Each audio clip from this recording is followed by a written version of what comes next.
Hello guys, and welcome back to my channel. Please don't forget to subscribe, comment, like, and of course share this video.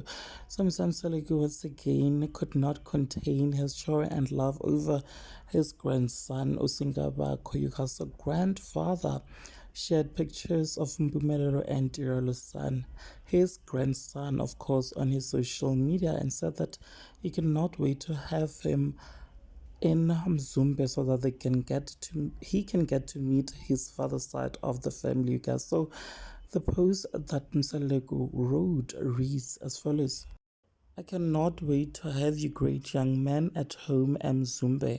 I need to initiate both traditional cultural values and customs so that you can carry our legacy to generations to come.